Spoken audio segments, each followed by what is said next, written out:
बंदी छोड़ सतगुरु रामपाल जी परमेश्वर जी की जय हो।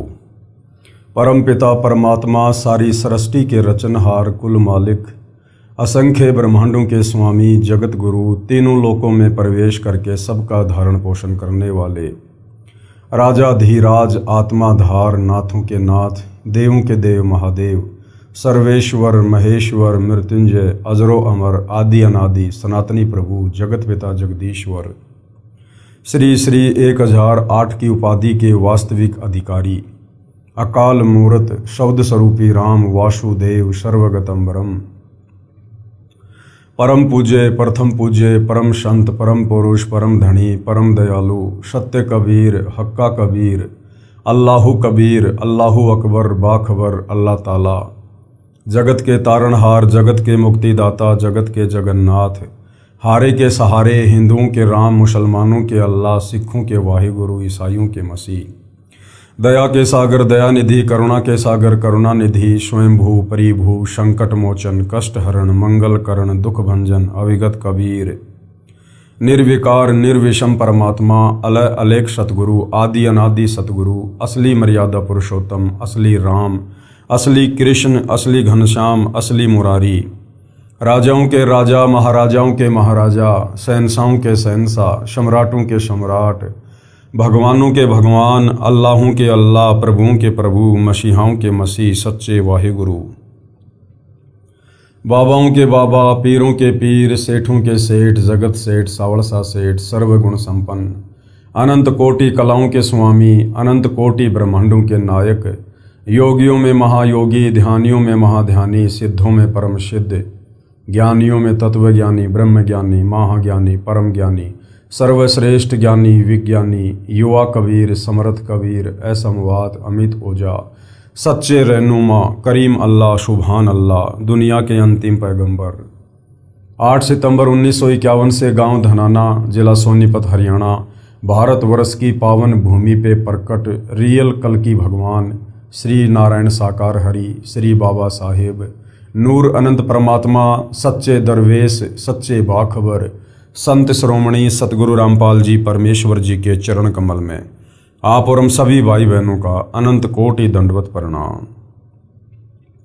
सत्साई भाई और बहनों, बहुत बड़ी दया बहुत बड़ी मेहर पूज्य गुरुदेव भगवान की परमेश्वर रामपाल जी की, जिनके शुभ आशीर्वाद से विशेष आशीर्वाद से उन्हीं के सत्संगों के संग्रह के ऊपर बन चुकी पवित्र आध्यात्मिक पुस्तक कबीर बड़ा या कृष्ण के ऊपर वीडियो बनाने की श्रृंखला जारी है। इसी श्रृंखला में आज हमारा ये 33वें नंबर का वीडियो है।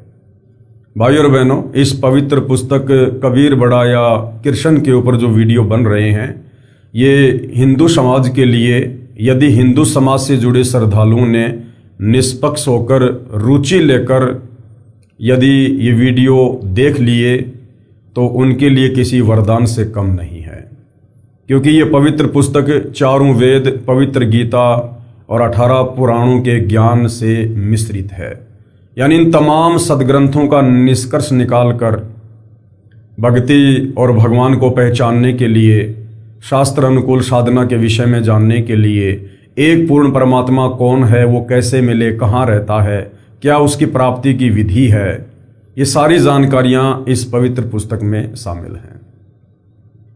तो भाइयों और बहनों, अध्यात्म को लेकर जो शंकाएं, जो सवाल हमारे दिलो दिमाग में सदियों से गूंज रहे थे, अब ये पवित्र पुस्तक उन तमाम शंकाओं का समूल समाधान कर देगी, यदि आपने निष्पक्ष होकर अपनी आत्मा के कल्याण के लिए इस पवित्र पुस्तक को पढ़ लिया तो भाइयों और बहनों, वर्तमान में हमारा जो टॉपिक चल रहा है इस पवित्र पुस्तक को लेकर, वो है हु इज सुप्रीम गॉड, सर्वशक्तिमान परमात्मा कौन है, कबीर बड़ा या कृष्ण।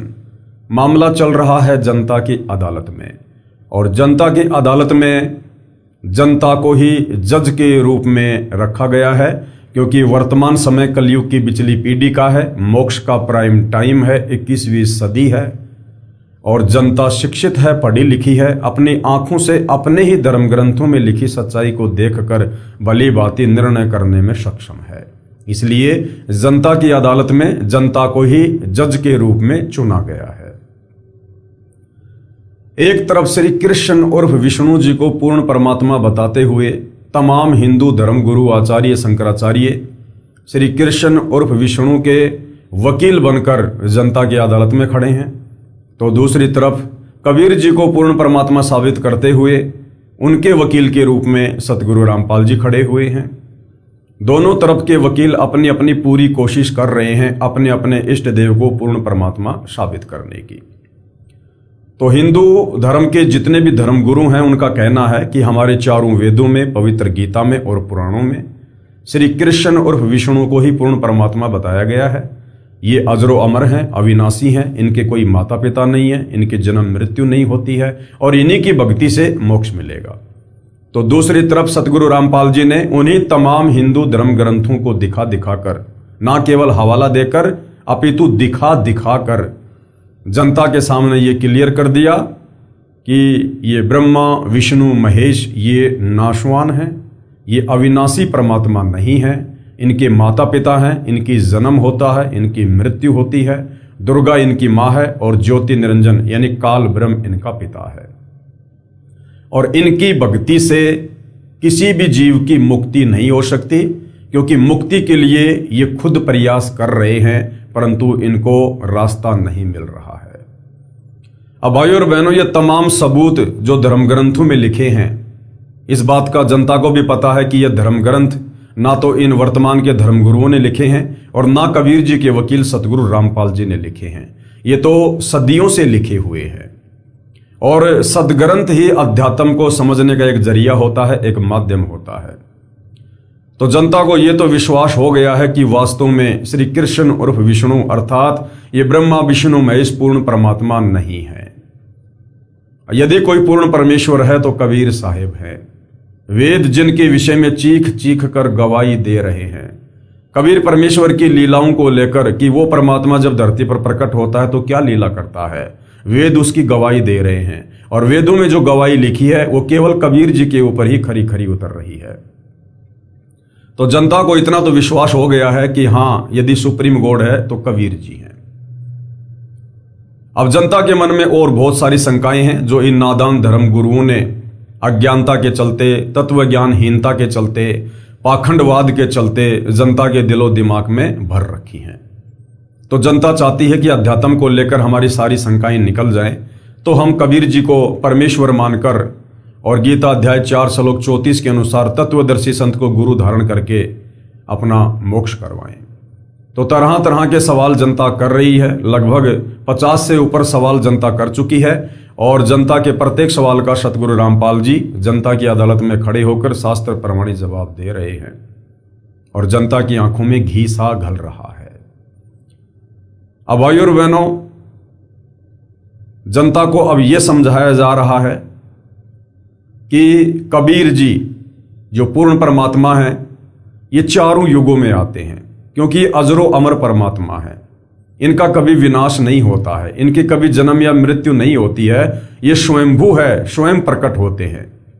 इसलिए ये परमात्मा जब चाहे, जिस वेश में चाहें, जिस देश में चाहें, जिस काल में चाहें, ये परमात्मा प्रकट हो जाते हैं। तो जो कबीर परमात्मा लगभग 650 साल पहले बनारस के काशी में प्रकट हुए थे, वही कबीर परमात्मा अपने विधान अनुसार सतयुग में सत सुकृत ऋषि के नाम से प्रकट हुए। इसी प्रकार अपने तत्व ज्ञान का प्रचार किया। फिर त्रेता युग में मुनिंदर ऋषि के नाम से प्रकट हुए, द्वापर में करुणामय ऋषि के नाम से प्रकट हुए और कलयुग में अपने वास्तविक नाम जो वेदों में वर्णन है कबीर देव के नाम से प्रकट हुए। तो आज हम चारों युगों में परमेश्वर प्रकट होकर जो अपनी लीला करते हैं, वेद भी जिसकी गवाही देते हैं, आज हम उस महिमा के ऊपर चर्चा करेंगे। यथार्थ कबीर प्राकाट्य प्रकरण, कबीर साहिब चारों युगों में आते हैं। गरीब सतगुरु पुरुष कबीर है, चारों युग परवान और झूठे गुरुआं मर गए, हो गए भूत मशान। ये आदरणीय गरीबदास जी की अमरवाणी है। आदरणीय गरीबदास जी लगभग 300 साल पहले गांव छुड़ानी, जिला झज्जर, हरियाणा में हुए हैं। पूर्ण परमात्मा कबीर साहिब उनको सतलोक से चलकर आकर मिले, उनको अपना ज्ञान समझाया, उपदेश दिया। फिर उनको अपना गवाह बनाने के लिए ताकि वर्तमान कलयुग की बिचली पीढ़ी में पैदा हम आत्माओं को विश्वास हो कि वास्तव में सतलोक है, परमात्मा है और कोई ऐसी जगह है जहां जाने के बाद जन्म और मृत्यु नहीं होती है। तो कबीर परमेश्वर जी ने आदरणीय गरीबदास जी को अपना गवाह बनाना था, इसलिए उनकी आत्मा को शरीर से निकालकर सतलोक ले गए और सतलोक की सर्व रचना से परिचित करवाया, वहां के सुखों से परिचित करवाया, 21 ब्रह्मांड की रचना से परिचित करवाया, 7 संग ब्रह्मांड के स्वामी परब्रह्म यानी अक्षर पुरुष की पूरी स्थिति से उनको परिचित करवाया। ब्रह्मा विष्णु महेश के लोक दिखाए, जहां ब्रह्मा विष्णु महेश बैठे हुए थे वो जगह दिखाई, दुर्गा का लोक दिखाया, काल बलि का लोक दिखाया, तपतशिला दिखाई, नरक और स्वर्ग दिखाए, सब कुछ दिखाया। उसके बाद उनकी आत्मा को शरीर में छोड़ दिया और परमेश्वर से प्राप्त ज्ञान आधार से उन्होंने फिर एक अमर ग्रंथ की रचना की, जिसमें 24,000 वाणियां हैं, जिसको 5वां वेद सूक्ष्म वेद कहते हैं, सदग्रंथ साहिब कहते हैं। तो ये उसी सदग्रंथ साहिब की अमर वाणी है। गरीब सतगुरु पुरुष कबीर है। गरीबदास जी कह रहे हैं कि इस सृष्टि में यदि कोई सतगुरु है, सच्चा ज्ञान देने वाला है, और पुरुष यानी कोई भगवान है, तो वो कबीर जी हैं। चारों युग परवान, चारों युगों का इतिहास उठा के देख लो, ये परमात्मा आते हैं। और झूठे गुरु मर गए, हो गए भूत मशान, और जो झूठे गुरु बनकर काल की तरफ से यहां आते हैं वो अंत में मरते हैं, उनकी दुर्गति होती है और मरने के बाद फिर वो भूत योनि में जाते हैं। सतयुग में कबीर देव यानी कबीर साहिब का सत सुकृत नाम से प्राकाटे, यानी सतयुग में कबीर परमात्मा सत सुकृत ऋषि के नाम से प्रकट हुए थे। तत्व ज्ञान के अभाव से श्रद्धालु शंका व्यक्त करते हैं कि जुलाहे रूप में कबीर जी तो विक्रमी संवत 1455 अर्थात सन 1398 में काशी में हुए थे। वेदों में कबीर देव यही काशी वाला जुलाहा धारक कैसे पूर्ण परमात्मा हो सकता है?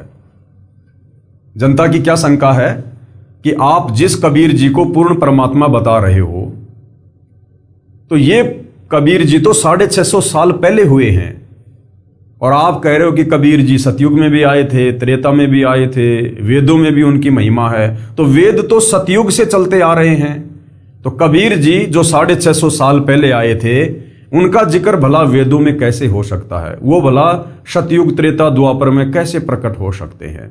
क्योंकि अभी जनता अध्यात्म से अपरिचित है, परमेश्वर की शक्ति से अपरिचित है, इसलिए इस प्रकार के सवाल करना जायज है। इस विषय में दास यानी सतगुरु रामपाल जी कह रहे हैं कि मेरी प्रार्थना है कि यही पूर्ण परमात्मा कबीर देव यानी कबीर परमेश्वर वेदों के ज्ञान से भी पहले सतलोक में विद्वान थे। इन वेदों का ज्ञान जो इस ब्रह्म को दिया गया, इस ब्रह्म ने जो ब्रह्मा जी को दिया, ब्रह्मा ने फिर अपने मानस इन पुत्रों को दिया, मनु जैसों को, उसके बाद ये आम समाज में आया। इन वेदों के ज्ञान से पहले भी कबीर परमात्मा सतलोक में विद्वान थे। सतयुग त्रेता द्वापर की दो बातें छोड़ दो, परमेश्वर वेदों के ज्ञान से भी पूर्व सतलोक में विद्वान थे तथा अपना वास्तविक ज्ञान यानी तत्व ज्ञान देने के लिए चारों युगों में भी स्वयं प्रकट हुए हैं। सतयुग में सतसुकृत नाम से, त्रेता युग में मुनिंद्र नाम से, और द्वापर युग में करुणामय नाम से, तथा कलयुग में वास्तविक कबीर देव कबीर प्रभु नाम से प्रकट हुए हैं। अब भाइयों और बहनों, ये तो काललोक का इतिहास भी है कि जो दुर्वासा ऋषि थे वो सतयुग में भी थे, राजा अमरीश के समय। दुर्वासा ऋषि त्रेता युग में भी थे, और वही दुर्वासा ऋषि फिर द्वापर में श्री कृष्ण जी के धार्मिक गुरु भी थे। जब एक जीव, दुर्वासा केवल एक जीव है, जब एक जीव अपनी सिद्धि शक्ति से, अपनी भक्ति की कमाई से, अपने तपोबल से जब चारों युगों में शरीर धारण करके रह सकता है, जब चाहे वो ऊपर के लोकों में जा सकता है, जब चाहे वो अपना शरीर छोड़कर अन्य शरीर धारण कर सकता है एक सिद्धि के बलबूते पर, तो कबीर परमेश्वर तो सर्व सिद्धियों का जनक है, दुर्वासा जैसी सर्व आत्माओं का जनक है, सारी सृष्टि का जनक है।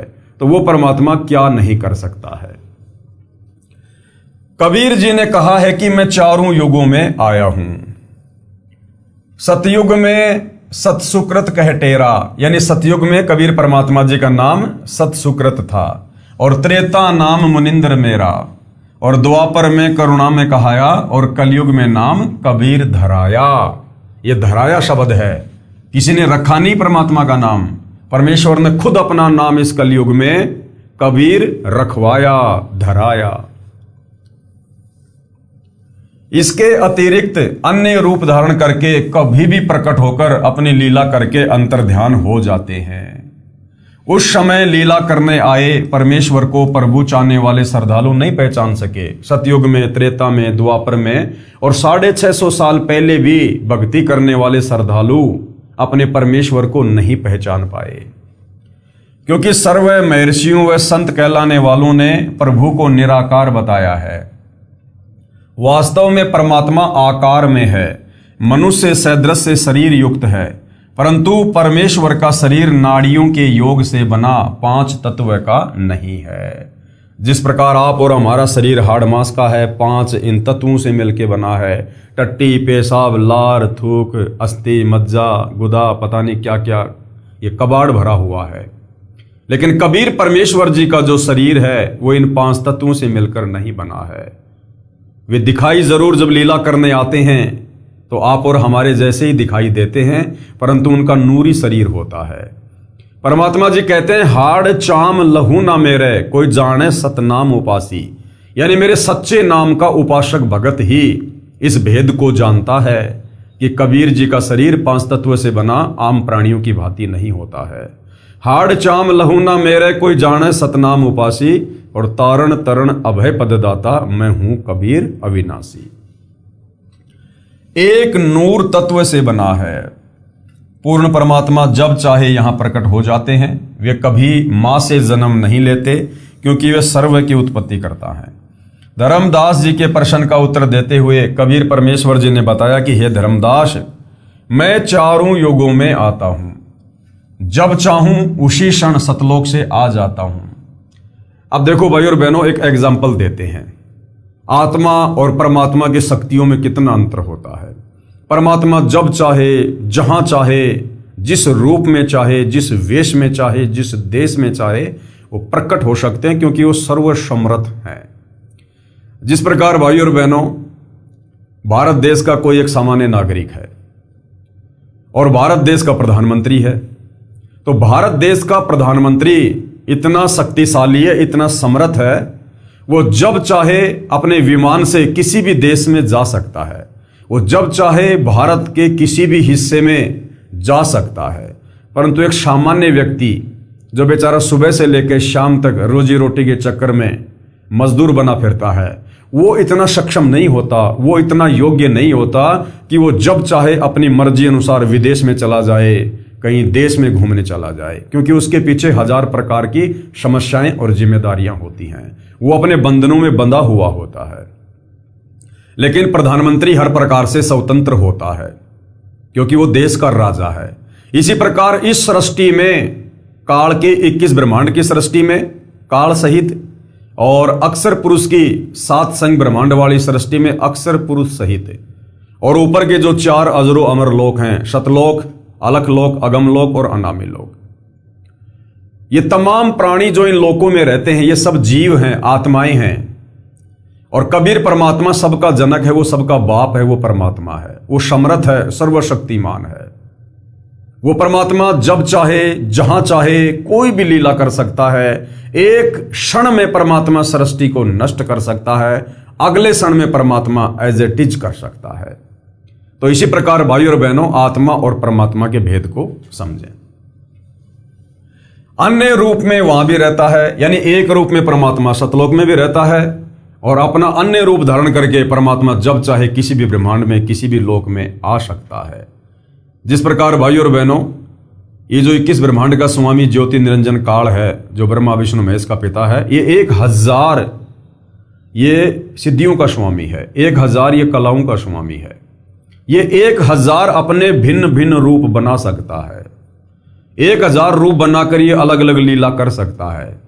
अक्षर पुरुष जो 7 संग ब्रह्मांड का स्वामी है, वो 10,000 कलाओं का स्वामी है। वो 10,000 रूप बना सकता है, 10,000 हाथ बना सकता है, 10,000 चेहरे बना सकता है। इसी प्रकार जो कबीर परमेश्वर हैं, परम अक्षर ब्रह्म हैं, ये अनंत कलाओं के स्वामी हैं, अनंत सिद्धियों के स्वामी हैं। ये जितने चाहे उतने रूप बना सकते हैं, इनके ऊपर कोई बंदिश, कोई पाबंदी नहीं है। हम रोज नित्य नियम में पढ़ते हैं आदरणीय गरीबदास जी के 5वें वेद सूक्ष्म वेद की वाणी, गरीब ऐसा सतगुरु हम में लिया, बेपरवाह अबंध और परम हंस पूर्ण पुरुष, रोम रोम रवि चंद। ये कबीर परमात्मा अबंध है, अन्य रूप में वहां भी रहते हैं।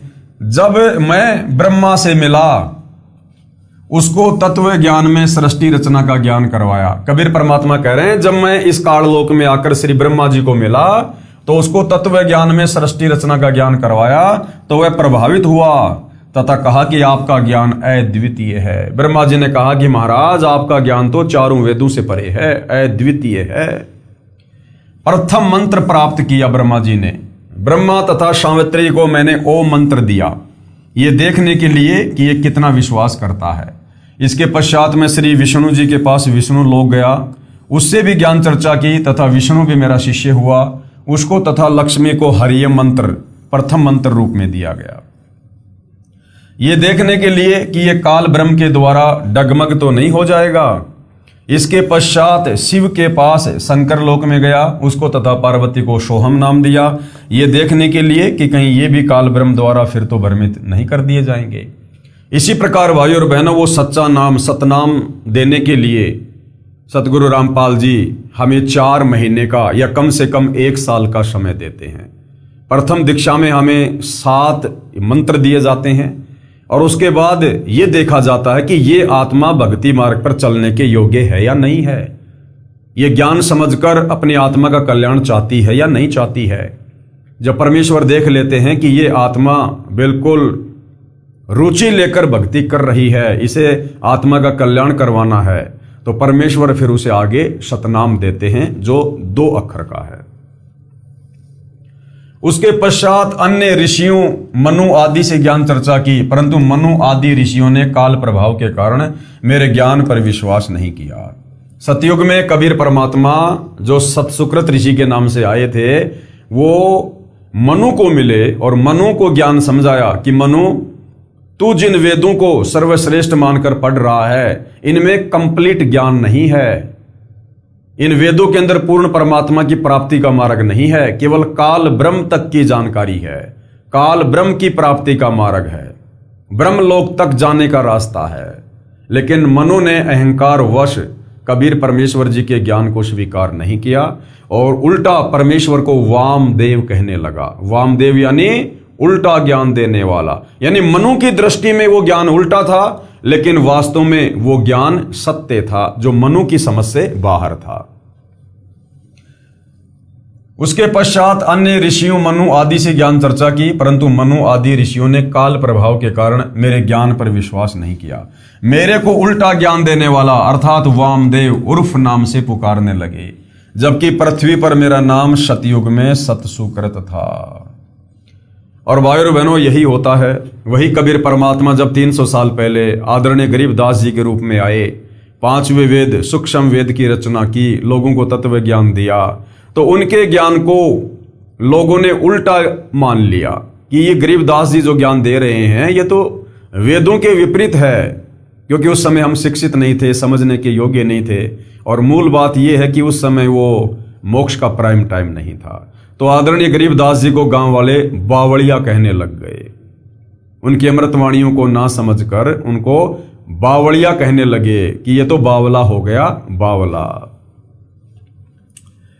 कुछ दिनों पश्चात मैं फिर से ब्रह्मा के पास गया, ब्रह्मा से ज्ञान चर्चा करनी चाहिए, तो ब्रह्मा जी ने अरुचि दिखाई, क्योंकि जब काल ब्रह्म ने देखा कि मेरे बड़े पुत्र ब्रह्मा को तत्व ज्ञान से परिचित किया जा रहा है, उसने सोचा यदि मेरा पुत्र तत्व ज्ञान से परिचित हो गया तो मेरे से घृणा करेगा तथा जीव उत्पत्ति नहीं हो पाएगी, मेरा पेट कैसे भरेगा, क्योंकि काल ब्रह्म को 1 लाख मानव शरीरधारी जीवों को प्रतिदिन खाने का श्राप लगा है। इसलिए काल ब्रह्म ने, ध्यान से पढ़ना भाई और बहनों, इसलिए काल ब्रह्म ने अपने ज्येष्ठ पुत्र ब्रह्मा की बुद्धि को परिवर्तित कर दिया। ब्रह्मा के मन में विचार भर दिया कि काल ब्रह्म यानी ज्योति निरंजन ही पूज्य है, वह निराकार है और इससे भिन्न कोई अन्य परमात्मा नहीं है। जो तुझे ज्ञान दिया जा रहा है वह मिथ्या यानी झूठा है। यह अग्नि ऋषि जो तेरे पास आया था, क्योंकि परमात्मा अग्नि ऋषि के रूप में गए थे, वो अज्ञानी है, इसकी बातों में नहीं आना है। विचार करो भाई और बहनों, ब्रह्मा जी आप और हम आत्माओं से लाखों गुना श्रेष्ठ हैं, अच्छी आत्मा है, भक्ति के धनी हैं, तभी तो वो ब्रह्मा जी की पोस्ट पर बैठे हुए हैं। जब परमात्मा दूसरी बार सतनाम देने के लिए गए तो काल ब्रह्म ने अर्थात उनके पिता ज्योति निरंजन ने ब्रह्मा जी की बुद्धि परिवर्तित कर दी और ब्रह्मा जी ने परमेश्वर के ज्ञान में अरुचि दिखाई। अब विचार करो भाई और बहनों, जब ये काल बली 21 ब्रह्मांड का स्वामी अपने रिमोट से ब्रह्मा जी की बुद्धि परिवर्तित कर सकता है, उसे मोक्ष मार्ग से हटा सकता है, तो विचार करो भाई और बहनों, आप और हम इस पृथ्वी पर रहने वाले मानव शरीरधारी प्राणी तो बहुत ही निम्न स्तर के हैं। यदि उसी कबीर परमात्मा जी की जो वर्तमान में सतगुरु रूप में धरती पर प्रकट हैं, सतगुरु रामपाल जी के नाम से, यदि ये परमेश्वर हमें काल के जाल से ना बचा के रखे, यदि ये परमेश्वर हमें अपनी गोद में बैठाकर ये तत्व ज्ञान ना समझाए, यदि ये परमेश्वर चारों तरफ एक रक्षा कवच बना के ना रखे, तो भला आप और हमारी क्या औकात जो हम इस परमेश्वर के तत्व ज्ञान को समझ सकें, हम गुरु रूप में आए हुए परमेश्वर कबीर जी को पहचान सकें, हम इस घोर कलयुग में इस शास्त्र अनुकूल सत भक्ति को अपनाकर मोक्ष मार्ग पर चल सकें। तो इससे स्वयं सिद्ध होता है कि वर्तमान में जिन जिन आत्माओं ने सतगुरु रामपाल जी को ही अपना इष्ट मान लिया है, जिन्होंने सतगुरु रामपाल जी के अलावा कहीं भी किसी अन्य कबीर भगवान को देखना बंद कर दिया है, जिसको पतिव्रता पद की भक्ति कहते हैं, जो आत्माएं साध संगति से जुड़ी हुई हैं। विचार करो भाई और बहनों, यदि सतगुरु रामपाल जी की विशेष रजा और कृपया हम आत्माओं पर ना हो तो हम इस भक्ति के निकट भी नहीं ठहर सकते, निकट भी। जबकि सतगुरु रामपाल जी से उपदेश प्राप्त करके कितने लोग तो भक्ति छोड़कर चले जाते हैं, कितने लोग भक्ति करते करते भी सतगुरु रामपाल जी को अपने जैसा मानुष मानकर, मां के गर्भ से जन्म लेकर आया हुआ मानकर, और किसी अन्य को, एक कागज की फोटो को जो गूगल पर देखने को मिलती है दाढ़ी मूछ वाली, जिसको कबीरदास कहते हैं, उसको परमात्मा मानकर पूज रहे हैं। तो भाई और बहनों, इससे स्वयं सिद्ध है कि आप और हमारे ऊपर साध संगति से जुड़ी आत्माओं पर कबीर परमेश्वर सतगुरु रामपाल जी की विशेष वीवीआईपी रजा है, वीवीआईपी रजा।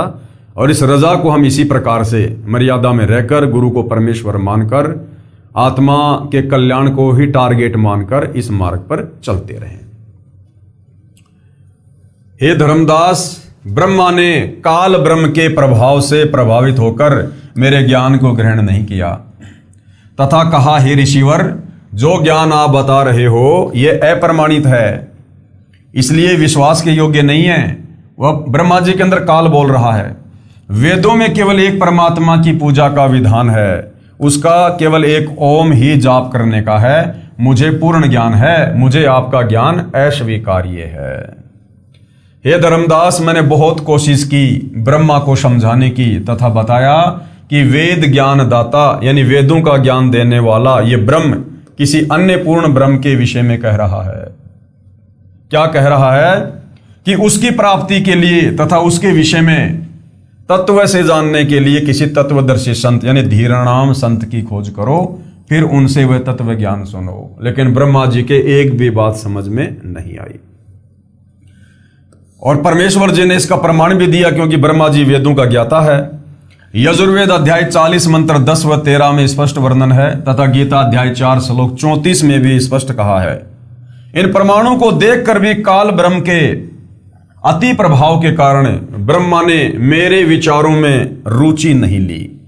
मैंने जान लिया कि ब्रह्मा को काल ने भ्रमित कर दिया है, इसलिए विष्णु जी ने भी अरुचि की, तो मैं वहां से शिव शंकर के पास गया। ब्रह्मा के बाद परमात्मा विष्णु जी के पास गए, वहां भी काल ने उसकी बुद्धि फेर दी, क्योंकि यदि मेरे तीनों पुत्र तत्व ज्ञान से परिचित हो गए और इन्हें पता चल गया कि मैं काल ब्रह्म हूं और मुझे एक भयंकर श्राप लगा हुआ है, तो ये मेरे लिए कभी भी ये जीवों को उत्पन्न करने की, उनका पालन पोषण करने की और संहार करने वाला कार्य नहीं करेंगे। यही स्थिति शिव की देखकर, यानी शिव जी को भी डगमग कर दिया काल ने। परमात्मा कहते हैं फिर मैं नीचे पृथ्वी लोक में आया और वर्तमान में चल रही चतुर्युगी के प्रथम सतयुग में, यानी वर्तमान में यह कलयुग है, इससे पहले द्वापर युग था, उससे पहले त्रेता युग था और उससे पहले सतयुग था। तो परमात्मा कह रहे हैं कि मैं सतयुग में नीचे आया इस पृथ्वी पर। मैंने, यानी परमेश्वर कबीर जी ने एक सरोवर में कमल के फूल पर शिशु रूप धारण किया। अपनी मर्जी से कबीर परमात्मा ने एक तालाब में और विकसित कमल के फूल के ऊपर शिशु रूप धारण किया, एक बालक का रूप धारण किया। एक ब्राह्मण दंपत्ति जो निसंतान थे, वह विद्याधर नामक ब्राह्मण अपनी पत्नी दीपिका के साथ अपनी ससुराल से आ रहा था। अब भाइयों और बहनों, सतयुग में ये जो विद्याधर नाम का जो ब्राह्मण था, ये कौन था? ये पंडित रामानंद वाली आत्मा थी। और सतयुग में जो उसकी पत्नी थी दीपिका, वो कौन थी? ये कमाली वाली आत्मा थी। उनकी आधी आयु बीत चुकी थी, कोई संतान नहीं थी। दीपिका को अपने पिता के घर पर कुछ औरतों ने हमदर्दी जताते हुए कई बार कहा था कि संतान बिना स्त्री का कोई सम्मान नहीं करता। यह केवल एक सामाजिक सोच है, यह काल प्रेरित सोच है। अध्यात्म में ऐसा नहीं है। अध्यात्म में परमात्मा कहते हैं यदि किसी भाई बहन को शादी के बाद भी संतान उत्पन्न नहीं होती है और यदि आपको पूर्ण संत की शरण मिल गई है, जैसे वर्तमान में सतगुरु रामपाल जी की शरण प्राप्त हो गई है, और यदि आपके घर में कोई संतान नहीं हो रही है, तो अपने आप को इस दुनिया के परम सौभाग्यशाली भक्तों की श्रेणी में जानना। हालांकि उससे भी जो प्रथम स्थिति है परम सौभाग्यशाली भगत की, वो उनकी है जिन्होंने शादी नहीं की, यानी जिनका कोई संस्कार किसी आत्मा से नहीं जुड़ा हुआ है। लेकिन फिर भी परमात्मा कह रहे हैं कि यदि आपकी शादी हो गई और यदि आपको संतान नहीं हो रही है और यदि आप पूर्ण संत की शरण में हैं, तो आप एक परम सौभाग्यशाली आत्मा हैं।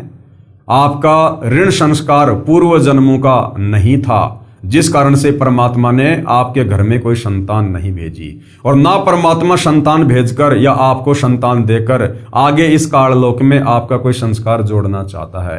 यदि संस्कार जुड़ गया तो फिर हमारी बात बिगड़ जाएगी, क्योंकि परमेश्वर हमारे संस्कारों को काटने के लिए ही सतलोक से चलकर यहां आते हैं। और यदि हम तत्व ज्ञान लेकर संस्कार बढ़ाने में लगेंगे, ब्याह शादी करने में लगे रहेंगे, बच्चे पैदा करने में लगे रहेंगे, तो हमारे संस्कार बढ़ते ही चले जाएंगे और इन्हीं संस्कारों के चलते हम यहां से मुक्त नहीं हो पाते, क्योंकि ये संस्कार काल के बंधन हैं और परमेश्वर इन बंधनों को तोड़ने के लिए आते हैं। तो सामाजिक दृष्टिकोण से जिन माता बहनों को संतान नहीं होती है, उनको पता नहीं किस दृष्टिकोण से देखा जाता है, परंतु आध्यात्मिक दृष्टि से जिन माता बहनों को संतान नहीं है, वो बहुत ही सौभाग्यशाली आत्माएं होती हैं। उनका तो बड़ी आसानी से मोक्ष हो सकता है यदि वे अपने गुरुदेव के वचन में रहकर, आजीवन मर्यादा में रहकर भक्ति करते रहें। तो एक संतान तो होनी चाहिए। इन बातों को याद करके दीपिका रो रही थी तथा शुभकी लेकर अपने इष्ट शिवजी से संतान की प्रार्थना कर रही थी और विचार कर रही थी कि वृद्ध अवस्था में, यानी बुढ़ापे में, हमारी उंगली पकड़ने वाला भी नहीं है। वह समय कैसे बीतेगा? इतने में एक सरोवर दिखाई दिया, प्यास लगी थी। वे सरोवर पर विश्राम हेतु रुके। वहां एक नवजात शिशु को कमल के फूल पर प्राप्त करके अति प्रसन्न हुए। उसे परमेश्वर शिव की रजा से प्राप्त जानकर घर ले आए। एक अन्य ब्राह्मण से नाम रखवाया। उसने मेरा नाम सत सुकृत रखा। मेरी प्रेरणा से कवारी गायों ने दूध देना प्रारंभ किया। उसके दूध से मेरी परवरिश की लीला हुई। यानी जो वेदों में लिखा हुआ है कि वो पूर्ण परमात्मा होगा, ये उसकी पहचान होगी, जिसकी बचपन में परवरिश, बाल्यकाल में लीलामय तरीके से परवरिश कवारी गाय के दूध से होती है। तो भाइयों और बहनों, ये कबीर परमात्मा ही इस सकल सृष्टि में एकमात्र ऐसे उदाहरण हैं जिनकी चारों युगों में जब वो बाल्य अवस्था में शिशु रूप धारण करके लीला करने आते हैं, जो वेदों में लिखा हुआ है कि वो परमात्मा जब शिशु रूप में प्रकट होता है तो बाल्यकाल में उनकी परवरिश कंवारी गाय के दूध से होती है। तो सतयुग में कबीर परमेश्वर जब सत सुकृत ऋषि के नाम से शिशु रूप में प्रकट हुए तो विद्याधर और कमाली उनकी जो परवरिश थी उसको करने के लिए निमित्त बने, और परमेश्वर की परवरिश कंवारी गाय के दूध से हुई। चारों युगों में परमात्मा यही लीला करते हैं, और ये लीला कंवारी गाय के दूध से परवरिश वाली ना आपको श्री ब्रह्मा विष्णु महेश के जीवन काल में देखने को मिलेगी, ना श्री राम और श्री कृष्ण जी की लीलाओं में देखने को मिलेगी, केवल और केवल कबीर परमेश्वर जी की लीलाओं में देखने को मिलेगी। अर्थात कबीर परमात्मा ही सारी सृष्टि के मालिक हैं और यही असंख्य ब्रह्मांडों के स्वामी हैं। गुरुकुल में शिक्षा की लीला की सतयुग में परमात्मा ने पढ़ाई लिखाई की, जो अन्य युगों में नहीं की थी।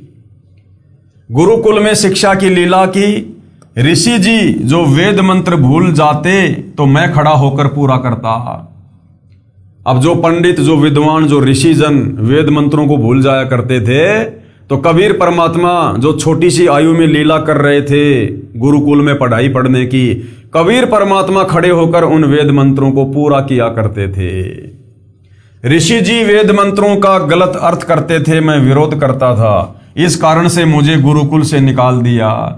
पृथ्वी पर घूमकर मैंने बहुत से ऋषियों से ज्ञान चर्चा की, परंतु शास्त्र विरुद्ध ज्ञान पर आधारित होने के कारण किसी भी ऋषि महर्षि ने ज्ञान सुनने की चेष्टा ही नहीं की। महर्षि मनु से भी मेरी वेद ज्ञान पर चर्चा हुई। महर्षि मनु ने ब्रह्मा जी से ही ज्ञान ग्रहण किया था। अब जब ब्रह्मा जी को कंप्लीट ज्ञान नहीं तो मनु जी को कहां से हो जाएगा। महर्षि मनु जी ने मुझे उल्टा ज्ञान देने वाला बताया कि आप तो वेदों के विरुद्ध ज्ञान दे रहे हो, वेदों में ऐसा कहीं नहीं लिखा है, जबकि वेदों में सब कुछ लिखा हुआ है। और वो अपने आप को संस्कृत के प्रकांड ज्ञाता भी माना करते थे, लेकिन उसके बावजूद भी भाई और बहनों उनको मोतियाबिंद था। यानी काल प्रेरणा ऐसी होती है, काल जिसकी बुद्धि पर बैठ जाता है आंखों के सामने सत्य को भी नहीं देखने देता है। तो महर्षि मनु जी ने मुझे उल्टा ज्ञान देने वाला बताया तथा मेरा नाम वामदेव रख दिया। वामदेव यानी उल्टा ज्ञान देने वाला। मैंने महर्षि मनु व अन्य ऋषियों से यहां तक कहा कि वह पूर्ण परमात्मा मैं ही हूं। उन्होंने मेरा उपहास किया, यानी मेरा मजाक उड़ाया तथा कहा आप यहां हैं तो आपका सतलोक तो आपके बिना सुनसान पड़ा होगा। यानी भाई और बहनों, हर युग की यही राम कहानी है। इस परमेश्वर को ना पहचान कर तत्व ज्ञान के अभाव में हम इस परमेश्वर का जब तक ज्ञान नहीं होता है मजाक ही उड़ाते हैं, उपहास ही करते हैं। तो मनु जी ने क्या कहा कि आप यहां हैं तो आपका सतलोक तो आपके बिना सुनसान पड़ा होगा। वहां सतलोक में जाने का क्या लाभ, वहां गए प्राणी तो अनाथ हैं। मैंने कहा मैं ऊपर भी विराजमान हूं। तब मनु जी सहित सर्व ऋषियों ने ठहाका लगाकर कहा फिर तो आपका नाम वामदेव बिल्कुल ठीक है। वामदेव का अर्थ है कि दो स्थानों पर निवास करने वाला भी है। वामदेव का एक अर्थ होता है दो जगहों पर निवास करने वाला, और एक अर्थ है उल्टा ज्ञान देने वाला। वाम अक्सर दो का बोधक है। इस प्रकार उन ज्ञानहीन व्यक्तियों ने, यानी उन मनु जैसे ज्ञानहीन व्यक्तियों ने मेरे तत्व ज्ञान को ग्रहण नहीं किया। वामदेव का प्रमाण शिव पुराण पेज नंबर 606, 607 कैलाश संहिता प्रथम अध्याय में है। बहुत से प्रयत्न करने पर कुछ पुण्यात्माओं ने मेरा उपदेश ग्रहण किया। यानी सतयुग में कबीर परमेश्वर के ज्ञान को बहुत ही कम आत्माओं ने स्वीकार किया। मैंने सप्तम वेद यानी कबीर वाणी की रचना की, जिसकी काल द्वारा प्रेरित ज्ञानहीन ऋषियों ने बहुत निंदा की। जैसे परमात्मा ने 650 साल पहले आदरणीय धर्मदास जी को निमित्त बनाकर कबीर वाणी सप्तम वेद, पांचवा वेद, सूक्ष्म वेद लिखवाया, कबीर सागर। और जिस प्रकार वो 650 साल पहले वाले ऋषिजन पंडित वो परमेश्वर का मजाक किया करते थे कि ये अनपढ़, ये क्या वाणियां लिखवाएगा, ये क्या ज्ञान देगा। ऐसे ही परमात्मा चारों युगों में आते हैं अपनी कबीर वाणी के द्वारा बोल बोल कर लोगों को समझाते हैं, जिसको तत्व ज्ञान कहते हैं। फिर परमेश्वर उसको लिपिबद्ध करवा देते हैं। तो परमेश्वर जो वाणियां बोला करते थे, जो ज्ञान दिया करते थे, जो ग्रंथ उन्होंने लिखवाए, उस समय के ऋषिजन काल प्रेरणा से मजाक उड़ाया करते थे। मैंने सप्तम वेद अर्थात कबीर वाणी यानी 5वें वेद की रचना की, जिसकी काल द्वारा प्रेरित ज्ञानहीन ऋषियों ने बहुत निंदा की तथा जनता से इसे न पढ़ने का आग्रह किया। और यही कारण है भाइयों और बहनों, चाहते तो सतगुरु रामपाल जी यानी वही कबीर परमात्मा जो वर्तमान में धरती पर प्रकट हैं, चाहते तो ये भी नया सप्तम वेद लिख सकते थे, नया 5वां वेद लिख सकते थे। लेकिन परमेश्वर को भली भांति हम ज्ञानहीन, बुद्धिहीन, अपने आप को प्रकांड ज्ञाता समझने वाले 2 कोटि के जीवों की औकात का पता है कि जब इन्होंने सतयुग, त्रेता, द्वापर और कलयुग के प्रथम चरण में मेरे द्वारा लिखवाई गई या लिखी गई वाणियों पर विश्वास नहीं किया, तो वर्तमान समय तो कलयुग है।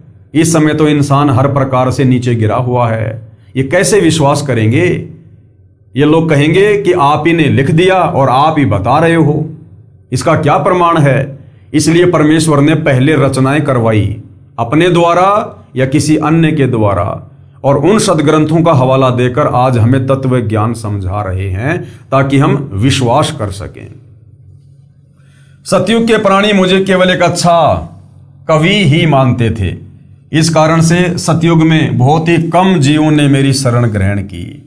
ब्राह्मण विद्याधर वाली आत्मा त्रेता युग में वेद विद ऋषि हुए, यानी वही पंडित रामानंद जी वाली आत्मा फिर त्रेता युग में वेद विग नाम के ऋषि हुए, तथा कलयुग में ऋषि रामानंद हुए, तथा दीपिका वाली आत्मा त्रेता युग में सूर्या हुई।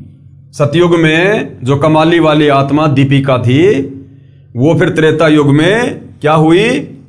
वो सूर्या नाम की उसी पंडित रामानंद जी की वो पत्नी हुई, तथा कलयुग में वो कमाली हुई। कमाली जो शेख तकी की लड़की थी, ये वही कमाली है। संत गरीबदास जी ने अपने भगवान तथा गुरु कबीर जी की महिमा का वर्णन करने में कमाल कर रखा है। सच्चाई तो परिपूर्ण है। कहा है कि पूर्ण प्रभु कबीर जी यानी कबीर देव, कबीर देव यानी वेदों में परमेश्वर का नाम कबीर देव है, कबीर अग्नि है। हम जिसे सीधा सीधा कबीर परमेश्वर, कबीर साहिब कह देते हैं। सतयुग में सत सुकृत नाम से स्वयं प्रकट हुए थे। उस समय गरुड़ जी, श्री ब्रह्मा जी, श्री विष्णु जी तथा श्री शिव जी आदि को सत ज्ञान समझाया था। आदि अंत हमरे नाही, मध्य मिलावा मूला, ब्रह्मा को ज्ञान सुनाया धर पिंडा अस्तूल। श्वेत भूमि को हम गए जहां विष्णु विशंबर नाथ, और हरियम हीरा नाम दे अष्ट कमल दल स्वाति। हम बैरागी ब्रह्म पद सन्यासी महादेव, सोहम नाम दिया शंकर को वो करे हमारी सेव। इस प्रकार सतयुग में परमेश्वर कबीर देव जी जो सत्य सुकृत नाम से आए थे, उस समय के ऋषियों व साधकों को वास्तविक ज्ञान समझाया करते थे, परंतु ऋषियों ने स्वीकार नहीं किया। सत सुकृत जी के स्थान पर परमेश्वर को वामदेव कहने लगे कि ये तो उल्टा ज्ञान दे रहा है, उल्टा ज्ञान। इसीलिए यजुर्वेद अध्याय 12 मंत्र 4 में विवरण है कि यजुर्वेद के वास्तविक ज्ञान को वामदेव ऋषि ने सही जाना तथा अन्य को समझाया। ये देखिएगा, वेद मंत्र है ये, यजुर्वेद अध्याय 12 मंत्र 4 आप जियों के सामने है। इसका अनुवाद भी किया गया है और सतगुरु रामपाल जी ने क्या समझाया है। यह यजुर्वेद अध्याय 12 मंत्र 4 की फोटोकॉपी है, जिसका अनुवाद महर्षि दयानंद सरस्वती जी ने किया है तथा सार्वदेशिक आर्य प्रतिनिधि सभा दिल्ली द्वारा छपाया गया है। इसमें स्पष्ट है कि वेदों के ज्ञान को वामदेव ऋषि ने ठीक से समझा तथा अन्य को समझाया। पवित्र वेदों के ज्ञान को समझने के लिए कृपया विचार करें। वेदों में यानी चारों वेदों में कबीर देव अर्थात कबीर परमेश्वर जी का प्रमाण है।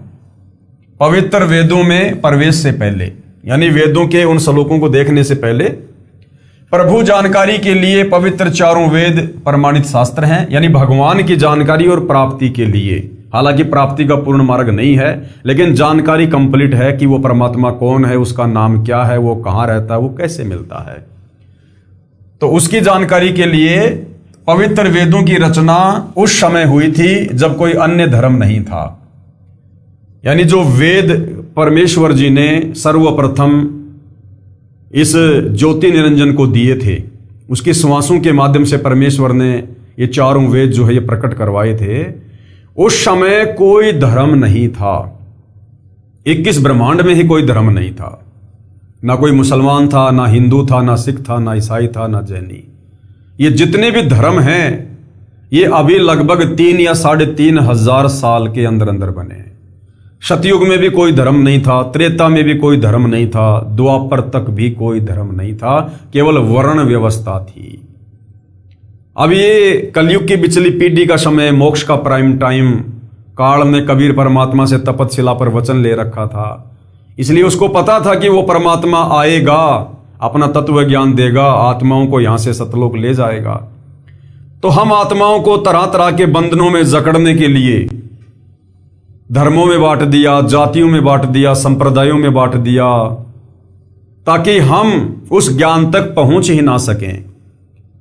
हम यहीं पर काल व्यवस्थाओं में उलझे रहें, अपने अपने धर्म को सर्वश्रेष्ठ मानकर दूसरों के धर्मों की पुस्तकों का अध्ययन ही ना करें, जातियों में बटे रहें, लड़ाई झगड़ों में, युद्धों में लगे रहें, और वो तत्वदर्शी संत आकर अपना ज्ञान देकर चला जाए और उसके बाद फिर हम लकीर पीटते रहें।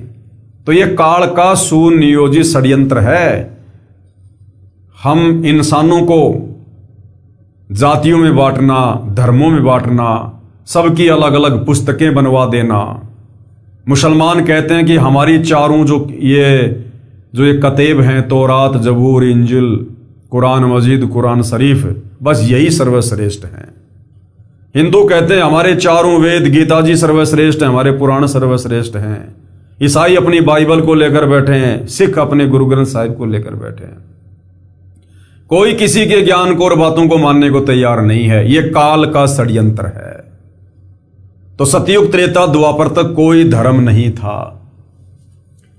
इसलिए ये पवित्र वेद वाणी ये किसी धर्म से संबंधित नहीं है, अर्थात चारों वेदों का जो ज्ञान है, जो वाणियां हैं, ये पूरे विश्व के मानव के लिए हैं, उनकी आत्मा के कल्याण के लिए हैं। ये किसी जाति या मजहब विशेष के ग्रंथ नहीं है, केवल आत्म कल्याण के लिए हैं। इनको जानने के लिए निम्न व्याख्या बहुत ध्यान तथा विवेक के साथ में पढ़ने तथा विचारनी होगी। प्रभु की यानी भगवान की विस्तृत तथा सत्य महिमा वेद बताते हैं।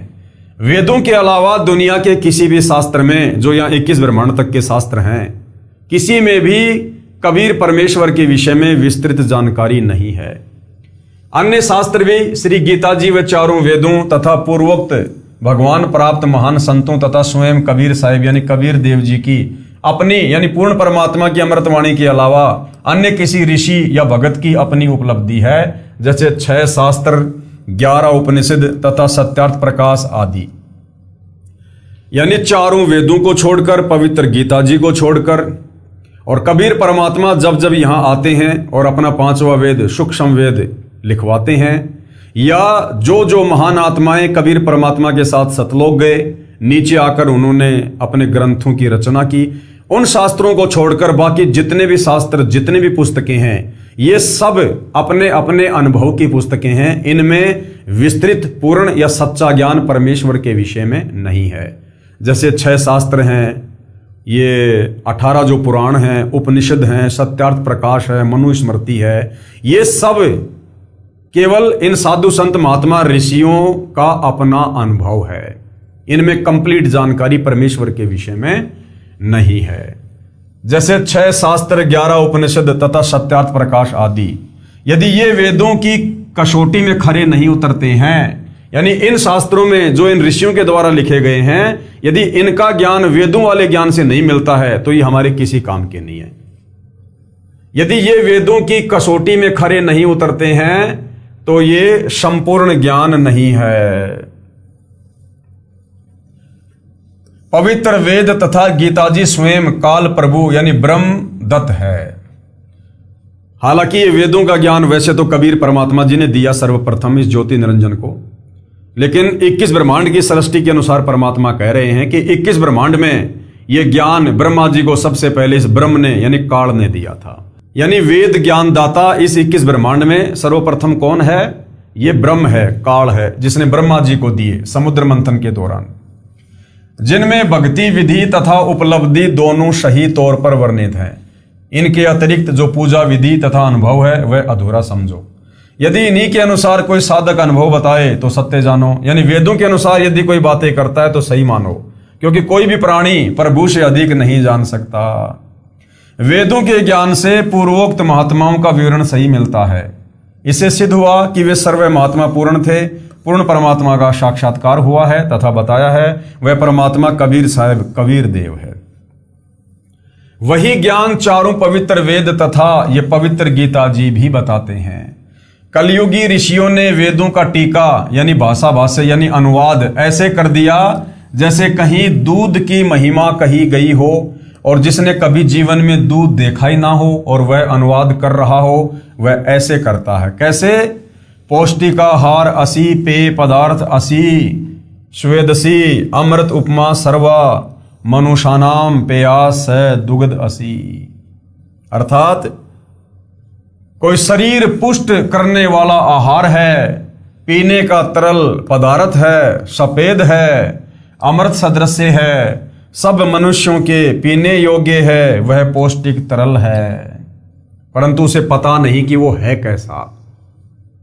इसी प्रकार जिन महात्माओं ने परमेश्वर को नहीं देखा है, उसके विषय में नहीं जाना है, और वो यदि उस परमात्मा की महिमा करता है तो वो इसी प्रकार से है जिस प्रकार किसी व्यक्ति ने दूध को देखा नहीं और जो दूध के गुणों का वर्णन कर रहा है। भावार्थ किया है कोई सफेद पीने का तरल पदार्थ है जो अमृत के समान है, बहुत पौष्टिक है, सब मनुष्यों के पीने योग्य है, वह स्वयं तरल है। फिर कोई पूछे वह तरल पदार्थ कहाँ है? उत्तर मिले वह तो निराकार है, प्राप्त नहीं हो सकता। फिर क्या फायदा दूध की महिमा करने का? यहां पर दूध को तरल पदार्थ लिख दिया जाए तो उस वस्तु दूध को कैसे पाया वह जाना जाए जिसकी उपमा ऊपर की है। यहां पर दुग्ध को दूध लिखना था जिससे पता चले कि वह पौष्टिक आहार दूध है, फिर व्यक्ति दूध नाम से उसे प्राप्त कर सकता है। इसी प्रकार वेदों में परमेश्वर का नाम कवि, कबीर, कबीर, अग्नि जो महिमा कर रहे हैं ये वेदों के अनुवाद करता, उन श्लोकों का जिन श्लोकों में कबीर परमेश्वर का नाम लिखा हुआ है, कवि, कबीर, अग्नि, कबीर, तो इन्होंने अनुवाद करते समय लिखना चाहिए था कि वो परमात्मा कबीर है, वो कबीर साहिब है, वो कबीर भगवान है, ताकि उनके द्वारा परमेश्वर की महिमा अच्छे से लोगों को समझ में आ सके। तो महिमा तो कर दी इन्होंने, वेदों के मंत्र सुना सुना के भगवान की, और जब लोगों ने कहा कि भाई वो भगवान कहाँ रहता है, कैसे है, वो कैसे मिलता है, तो ये पंडित जी कहा करते थे कि भगवान तो निराकार है, भगवान दिखाई नहीं देता है। फिर उसकी महिमा करने का फायदा क्या? दूध की महिमा कर दी और कोई कहता भैया फिर तो बहुत अच्छी बात है, दूध तो फिर पीना चाहिए अगर इतना पौष्टिक है तो। अब दूध कैसा जी, दूध कहाँ मिलेगा? अब वो कहेगी दूध तो निराकार है, दिखाई नहीं देता, तो क्या फायदा उसकी महिमा सुनाने का? विचार, यदि कोई कहे दुग्ध को दूध कैसे लिख दिया तो ये वाद विवाद का प्रत्यक्ष प्रमाण ही हो सकता है। जैसे सदगुरु रामपाल जी ने सत्य अनुवाद किया कि कवि को कबीर कहते हैं, कबीर यानी कबीर। अब कोई ये कहे कि आपने उस कवि को कबीर कैसे साबित कर दिया? कह भी रहे हैं बहुत सारे लोग, ज्ञानहीन लोग जो काल प्रेरित हैं, जिनको तत्व ज्ञान नहीं है। तो सतगुरु रामपाल जी कह रहे हैं कि उनके साथ में बहस करना तो वाद विवाद है। जैसे दुग्ध का दूध अर्थ गलत नहीं है, भाषा भिन्न होने से हिंदी में दूध तथा क्षेत्रीय भाषा में दूधू लिखना भी संस्कृत भाषा में लिखे दुग्ध का ही बोध है। जैसे पलवल शहर के आसपास के ग्रामीण उसको क्या कहते हैं? परवर। यदि कोई कहे कि परवर को पलवल कैसे सिद्ध कर दिया, मैं नहीं मानता, यह तो व्यर्थ का वाद विवाद है। ठीक इसी प्रकार कोई कहे कि कबीर देव को कबीर परमेश्वर कैसे सिद्ध कर दिया, ये तो व्यर्थ का वाद विवाद ही है। जैसे यजुर्वेद है, अब समझा रहे हैं परमात्मा, जैसे यजुर्वेद है, ये एक धार्मिक पवित्र पुस्तक है जिसमें भगवान की यज्ञ स्तुतियों की ऋचाएं लिखी हैं तथा भगवान कैसा है, कैसे पाया जाता है, सब विस्तृत वर्णन है। अब यदि पवित्र यजुर्वेद की महिमा कहें कि प्रभु की यज्ञ स्तुतियों की ऋचाओं का भंडार है, बहुत अच्छी विधि वर्णित है, एक अनमोल जानकारी है, और ये लिखे नहीं कि वह यजुर्वेद है, अपितु यजुर्वेद का अर्थ लिख दें कि यज्ञ स्तुतियों का ज्ञान है, तो उस वस्तु यानी पवित्र पुस्तक को कैसे पाया जा सकेगा? उसके लिए लिखना होगा कि वह पवित्र पुस्तक यजुर्वेद है जिसमें यज्ञ ऋचाएं हैं। इसी प्रकार इन तत्व ज्ञानहीन साधु संत महात्मा ऋषियों ने वेदों का अनुवाद करते समय भगवान की महिमा तो कर दी कि वो राजा के समान सिंहासन पर विराजमान है, उसके सिर के ऊपर मुकुट है, लेकिन उसका नाम नहीं लिख रहे, उस कवि का अर्थ वो कबीर नहीं कर रहे। क्योंकि भाइयों और बहनों, वेद जो परमेश्वर द्वारा प्रदत्त हैं, उस परमेश्वर के अलावा भला कौन उसका अनुवाद कर सकते हैं? केवल अड़ंगा कर सकते हैं, अनुवाद नहीं कर सकते। अब यजुर्वेद की संधि विच्छेद करके लिखें यजुर प्लस वेद, फिर भी वही पवित्र पुस्तक यजुर्वेद का ही बोध है। यजु प्लस वेद भी वही पवित्र पुस्तक यजुर्वेद का ही बोध है जिसमें यज्ञ स्तुतियों की ऋचाएं हैं। उस धार्मिक पुस्तक को यजुर्वेद कहते हैं। ठीक इसी प्रकार चारों पवित्र वेदों में लिखा है कि वह कबीर देव यानी कबीर परमेश्वर है, जो सर्वशक्तिमान, जगत पिता, सर्वसृष्टि रचनहार, कुल मालिक तथा पाप विनाशक व काल की कारागार से छुड़ाने वाला अर्थात बंदी छोड़ है।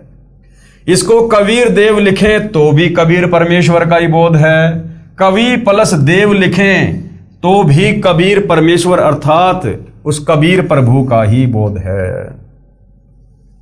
इसलिए कबीर देव उसी कबीर साहिब का ही बोध करवाता है।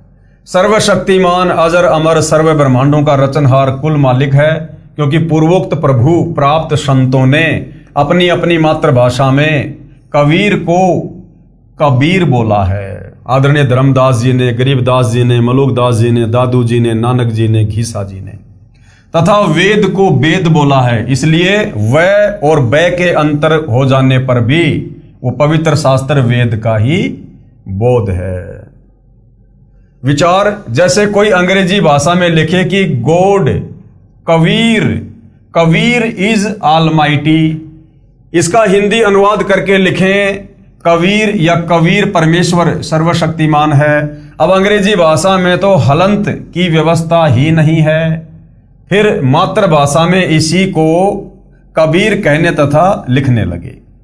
यही परमात्मा कबीर देव अर्थात कबीर परमेश्वर 3 युगों में नामांतरण करके आते हैं। सतयुग, त्रेता, द्वापर में अपने वास्तविक नाम उस कबीर नाम से ना आकर नामांतरण करके आते हैं, अन्य नाम धारण करके आते हैं जिनमें इनके नाम रहते हैं। सतयुग में सतसुकृत, त्रेता युग में मुनिंद्र, द्वापर में करुणामय तथा कलयुग में कबीर देव यानी कबीर देव। वास्तविक नाम उस पूर्ण ब्रह्म का कबीर देव ही है, जो सृष्टि रचना से पहले भी अनामी लोक में विद्यमान थे। इन्हीं के उपमात्मक नाम सत्य पुरुष, अकाल मूर्त, पूर्ण ब्रह्म, अलख पुरुष, अगम पुरुष, परम अक्षर ब्रह्म आदि हैं। उसी परमात्मा को चारों पवित्र वेदों में कबीर अमित ओजा भी कहा है, यानी जिसकी शक्ति का कोई वारन पार ना हो।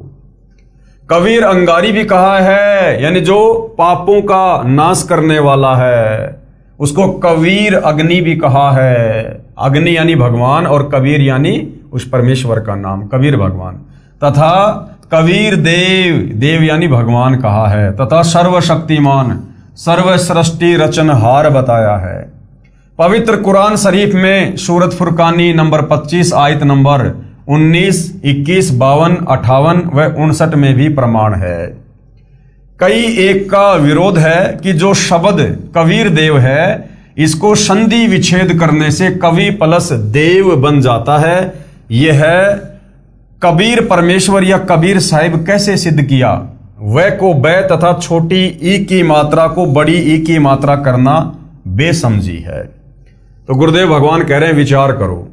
एक ग्रामीण लड़के की सरकारी नौकरी लगी जिसका नाम था करमवीर पुत्र श्री धर्मवीर। सरकारी कागजों में तथा करमवीर पुत्र श्री धर्मवीर पुत्र प्रताप गांव के चौकीदार की डायरी में जन्म के समय लिखा था। सरकार की तरफ से नौकरी लगने के बाद जांच पड़ताल करवाई जाती है। एक सरकारी कर्मचारी आया जांच के लिए। उसने पूछा, करमवीर पुत्र श्री धर्मवीर का मकान कौन सा है? यानी कागजों में तो क्या नाम था? करमवीर। तो वो जांच अधिकारी आया, उसने कहा कि भाई करमवीर और पुत्र धर्मवीर का मकान कौन सा है? उसकी फला फला डिपार्टमेंट में नौकरी लगी है। गांव में उस करमवीर को कर्मा तथा उसके पिताजी को धर्मा तथा दादाजी को परता आदि उर्फ नामों से जानते थे।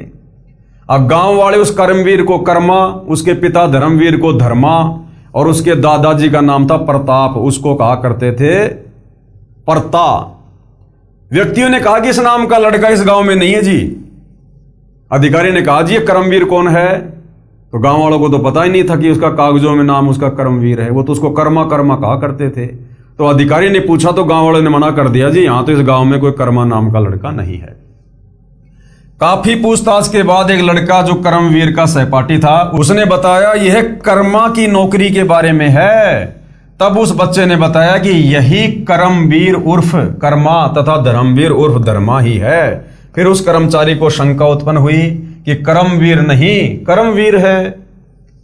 उसने कहा चौकीदार की डायरी लाओ, उसमें भी लिखा था करमवीर पुत्र धर्मवीर पुत्र प्रताप। पूरा रह व के स्थान पर बै तथा छोटी ई की मात्रा लगी थी। तो भी वही बच्चा करमवीर ही सिद्ध हुआ, क्योंकि गांव के नंबरदारों तथा प्रधानों ने भी गवाही दी कि बेशक मात्रा छोटी बड़ी या रह आधा या पूरा है, लड़का सही इसी गांव का है। तो जो महापुरुष कबीर परमात्मा को, जिनका वेदों में नाम है कबीर, जिसको सतलोक में अपनी आंखों से देख कर आए हैं, उन गांव के नंबरदार और उन प्रधानों की तरह यहां पर बिल्कुल कलम तोड़ गवाही दी है कि वेदों में जिसका नाम कबीर है, कवि है, वो कबीर साहिब ही है, वो कबीर भगवान ही है। सरकारी कर्मचारी ने कहा नंबरदार अपने हाथ से लिख दे। नंबरदार ने लिख दिया, मैं करमवीर पुत्र धर्मवीर को जानता हूं जो इस गांव का वासी है, और हस्ताक्षर कर दिए। बेशक नंबरदार ने वीर में छोटी ई की मात्रा तथा कर्म में बड़े र का प्रयोग किया है, परंतु हस्ताक्षर करने वाला गांव का गणमान्य व्यक्ति है। किसी को कोई आपत्ति नहीं हो सकती, क्योंकि नाम की स्पेलिंग गलत नहीं होती। तो इसी प्रकार चाहे वेदों को कोई माने या ना माने, लेकिन जिन महापुरुषों ने परमेश्वर को अपनी आंखों से सतलोक के सिंहासन पर बैठा हुआ देखा है, उन्होंने आकर जो गवाही दी है भाई उसको मानना पड़ेगा, और उसी को मानकर आज हम इतने दृढ़ हैं। ठीक इसी प्रकार पूर्ण परमात्मा का नाम सरकारी दस्तावेज यानी वेदों में कबीर देव है, परंतु गांव यानी इस पृथ्वी पर अपनी अपनी मातृभाषा में कबीर, कबीर, कबीरा, कबीरन आदि नामों से जाना जाता है। इसी को नंबरदारों यानी आंखों देखा विवरण वाणी में ठोक कर गवाही देते हुए आदरणीय पूर्वोक्त संतों ने यानी गरीबदास जी ने, नानक जी ने और घीसा जी ने, मलुकदास जी ने, इन्होंने कलम तोड़ गवाही दी है। उन्होंने कबीर देव को हक्का कबीर, सत कबीर, कबीरा, कबीरन, खबीरा, खबीरन आदि लिखकर हस्ताक्षर कर रखे हैं। वर्तमान यानी सन 2006 से लगभग 600 साल पहले जब परमात्मा कबीर जी यानी कबीर देव जी स्वयं प्रकट हुए थे, उस समय सर्व सदग्रंथों का वास्तविक ज्ञान लोकोक्तियों, दोहों, चौपाइयों, शब्दों अर्थात कविताओं के माध्यम से साधारण भाषा में जन साधारण को बताया था। यानी 650 साल पहले जब परमात्मा बनारस के काशी में आए थे, उस तत्व ज्ञान को उस समय के संस्कृत भाषा व हिंदी भाषा के ज्ञाताओं ने यह कहकर ठुकरा दिया कि कबीर जी तो अशिक्षित है, इसके द्वारा कहा गया ज्ञान व उसमें उपयोग की गई भाषा व्याकरण दृष्टिकोण से ठीक नहीं है, जैसे कबीर जी ने कहा है। अब भाई और बहनों, ये जो व्याकरण है, इस व्याकरण की आवश्यकता परमात्मा को नहीं है। इस व्याकरण की आवश्यकता इन वेदों के ज्ञान को समझने के लिए यहाँ के विद्वानों को पड़ी है। व्याकरण को जन्म भगवान ने नहीं दिया। ये व्याकरण इन वेदों के ज्ञान को समझने के लिए यहाँ के संस्कृत के विद्वानों ने बनाई है। तो व्याकरण का ज्ञान गलत हो सकता है, लेकिन वेदों का ज्ञान जो पूर्ण परमात्मा कबीर जी के द्वारा दिया गया है वो गलत नहीं हो सकता। तो कबीर परमेश्वर कहते हैं कि कबीर वेद मेरा भेद है, मैं ना वेदों के माही, और जौन वेद से मैं मिलूं ये वेद जानते नाही। या परमात्मा ने वेद नहीं बल्कि वेद लिखा है, तो वेद भी वेद का ही प्रतीक है। भावार्थ, परमेश्वर कबीर बंदी छोड़ जी ने कहा है कि जो 4 वेद हैं ये मेरे विषय में ही ज्ञान बता रहे हैं, परंतु इन 4 वेदों में वर्णित विधि द्वारा मैं यानी पूर्ण ब्रह्म यानी कबीर प्राप्त नहीं हो सकता। जिस वेद यानी सवसम वेद अर्थात सूक्ष्म वेद में मेरी प्राप्ति का ज्ञान है, उस वेद को 4 वेदों के ज्ञाता नहीं जानते। अब जिस सूक्ष्म वेद को परमात्मा यहां आकर लिखवाते हैं, उस वेद को ये नकली काल प्रेरित साधु संत नहीं मानते। और यहां के जो 4 वेद हैं जिनको ये सत्य मानकर बैठे हैं, इनमें पूर्ण परमात्मा का पूर्ण मार्ग नहीं है। उसको 4 वेदों के ज्ञाता नहीं मानते, यानी सूक्ष्म वेद को। इस वचन को सुनकर उस समय के आचार्य जन कहते थे कि कबीर जी को भाषा का ज्ञान नहीं है। देखो, वेद को वेद कहा है। अब भाई और बहनों, आज हिंदुस्तान में जितने भी हिंदू हैं, आप किसी से भी वेदों का जिक्र करो, आपको 99% लोग वेद ना बोलकर वेद बोलेंगे। वेद वेद बोलेंगे, वेद ना कि वेद। तो क्या उनका भावार्थ वेद नहीं है? अगर वो वेद बोल रहे हैं तो भी उनके कहने का भावार्थ वेद ही है। नहीं का ना ही कहा है, ऐसे व्यक्ति को शास्त्रों का क्या ज्ञान हो सकता है? इसलिए कबीर जी मिथ्या भाषण करते हैं, इसकी बातों पर विश्वास नहीं करना। स्वामी दयानंद जी ने सत्यार्थ प्रकाश समोल्लास 11 पेज नंबर 306 पर कबीर जी के विषय में यही कहा है। वर्तमान में मुजदास यानी सतगुरु रामपाल जी के विषय में विज्ञापनों में लिखे लेख पर आर्य समाज के आचार्यों ने यही आपत्ति व्यक्त की थी कि रामपाल जी को हिंदी भाषा भी सही नहीं लिखनी आती, वह को वह लिखता है, छोटी बड़ी मात्राओं को गलत लिखता है, कोमा व हलंत भी नहीं लगाता। इसका ज्ञान कैसे सही माना जाए? विचार, किसी लड़के का विवाह एक सुंदर सुशील युवती से हो गया। उसने साधारण वस्त्र पहने थे, मेकअप यानी हार श्रृंगार नहीं कर रखा था। उसके विषय में कोई कहे कि यह भी कोई विवाह है, वधू ने मेकअप हार श्रृंगार आभूषण आदि तो पहना ही नहीं है। अब विचार करो, विवाह का अर्थ है पुरुष को पत्नी प्राप्ति। यदि मेकअप श्रृंगार नहीं कर रखा तो वांछित वस्तु प्राप्त है, यदि श्रृंगार कर रखा है लड़की ने तो भी बुरा नहीं किया, परंतु एक श्रृंगार के अभाव से विवाह को ही नकार देना कौन सी बुद्धिमता है? तो ये छोटी मोटी मात्राएं, हलंत वगैरह, छोटी बड़ी ई ऊ की मात्रा, ये अटपट करके आप कबीर भगवान को भगवान होने से नकार नहीं सकते। ठीक इसी प्रकार परमेश्वर कबीर बंदी छोड़ तथा सतगुरु रामपाल जी भगवान द्वारा दिया तत्व ज्ञान है, वास्तविक ज्ञान प्राप्त है। यदि भाषा में श्रृंगार का भाव अर्थात मात्राओं व हलंतों की कमी है तो विद्वान पुरुष इनको ठीक करके पढ़ लो भाई। इसी तरह इस उलझी हुई ज्ञान गुत्थी को सुलझाया जाएगा। इसमें भाषा तथा व्याकरण की भूमिका क्या है? स्वामी दयानंद सरस्वती जी ने अपने द्वारा रचे पवित्र उपनिषद सत्यार्थ प्रकाश के 7वें समोल्लास में पेज नंबर 217, 212 अजमेर से प्रकाशित तथा पेज नंबर 173 दीनानगर दयानंद मठ पंजाब से प्रकाशित उसमें लिखा है। उसका भावार्थ है कि ब्रह्म ने यानी इस काल ने वेदवाणी 4 ऋषियों में जीवस्त रूप से बोले। जैसे लग रहा था कि ऋषि वेद बोल रहे थे, परंतु ब्रह्म बोल रहा था तथा ऋषियों का मुख प्रयोग कर रहा था। जीवस्त रूप का भावार्थ है जैसे ऋषियों के अंदर कोई और जीव स्थापित होकर बोल रहा हो। जैसे महाभारत युद्ध के समय इस काल ब्रह्म ने श्री कृष्ण जी के शरीर में जीवस्त होकर यानी प्रवेश करके गीता ज्ञान बोला। बाद में उन ऋषियों को कुछ मालूम नहीं कि क्या बोला, जैसे बाद में श्री कृष्ण जी को नहीं पता कि मैंने गीता ज्ञान में क्या बोल दिया और क्या लिखा। जैसे कोई प्रेत आत्मा किसी के शरीर में प्रवेश करके बोलती है, उस समय लग रहा होता है कि शरीर वाला जीव ही बोल रहा है, परंतु उस प्रेत के निकल जाने के बाद उस शरीर वाले जीव को कुछ मालूम नहीं होता कि मैंने क्या क्या बोला था। इसी प्रकार बाद में ऋषियों ने वेद भाषा को जानने के लिए व्याकरण यानी निघटु आदि की रचना की, जो स्वामी दयानंद जी के शब्दों में सत्यार्थ प्रकाश तीसरे समोल्लास पेज नंबर 80 अजमेर से प्रकाशित तथा पृष्ठ 64 दीनानगर पंजाब से प्रकाशित में पवित्र चारों वेद ईश्वर के द्वारा बनाए होने से निप्रभात हैं। वेदों का प्रमाण वेद ही है। चारों ब्राह्मण व्याकरण निघटु आदि ऋषियों कृत होने से त्रुटि युक्त हो सकते हैं। उपरोक्त विचार स्वामी दयानंद जी के हैं। यानी आर्य समाज के प्रवर्तक दयानंद जी का भी यही कहना है कि वेदों का जो ज्ञान है वो भगवान के द्वारा दिया गया ज्ञान है, जिसमें कोई कमी नहीं है। लेकिन आगे चलकर ऋषियों को जो वेदों का ज्ञान समझ में नहीं आया तो उन्होंने व्याकरण को उत्पन्न किया।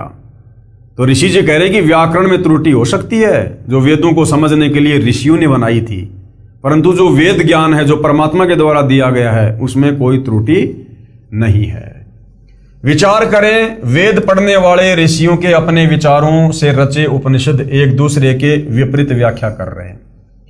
मान लीजिए 5 ऋषि हैं, पांचों ने वेदों को पढ़ा, तो वेद तो वही हैं, वेदों में तो कोई हेराफेर नहीं है, मूल संस्कृत भाषा में श्लोक में कोई हेराफेर नहीं है। 5 ऋषि हैं, पांचों ने उन्हीं वेदों को पढ़ा और उन वेदों को पढ़कर 5 ऋषियों ने जो उसकी व्याख्या की, जो अनुवाद किया, उन 5 ऋषियों का अनुवाद आपस में मेल नहीं खाता है।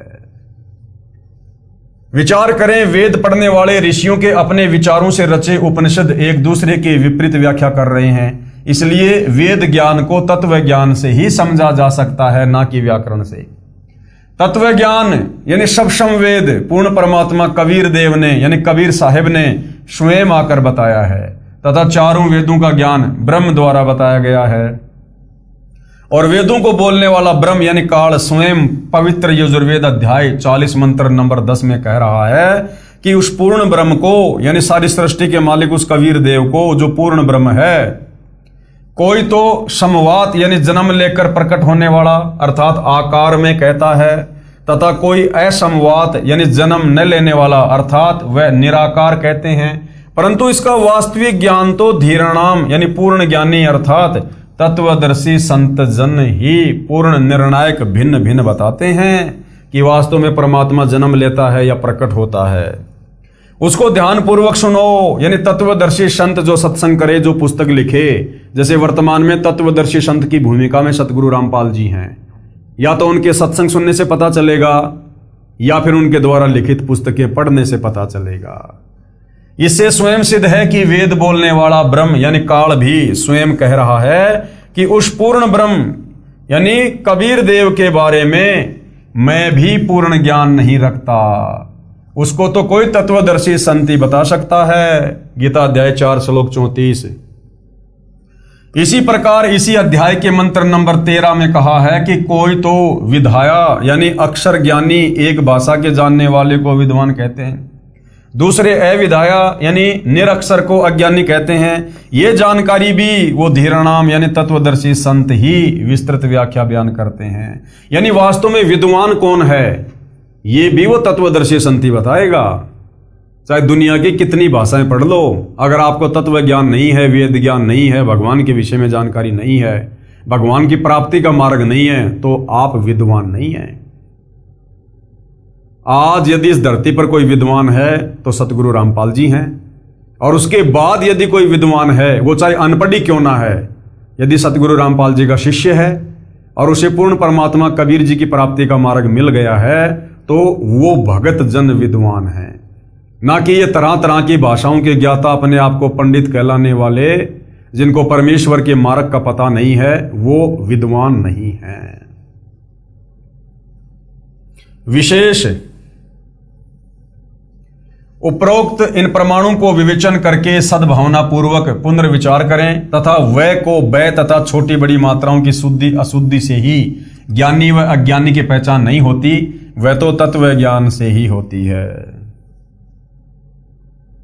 कबीर देव यानी कबीर परमेश्वर के विषय में वह को वह कैसे सिद्ध किया है, छोटी ई की मात्रा बड़ी ई की मात्रा कैसे सिद्ध हो सकती है, इस वाद विवाद में न पढ़कर तत्व ज्ञान को समझना है। जैसे यजुर्वेद है, यह एक पवित्र पुस्तक है, इसके विषय में कहीं संस्कृत भाषा में विवरण किया हो, जहां यजु या यजुम आदि शब्द लिखे हों, तो भी पवित्र पुस्तक यजुर्वेद का ही बोध समझा जाता है। इसी प्रकार पूर्ण परमात्मा का वास्तविक नाम कबीर देव है। इसी को भिन्न भिन्न भाषा में कबीर साहेब, कबीर परमेश्वर कहने लगे। कई श्रद्धालु शंका व्यक्त करते हैं कि कबीर को कबीर कैसे सिद्ध कर दिया। व्याकरण दृष्टिकोण से कवि का अर्थ सर्वज्ञ होता है।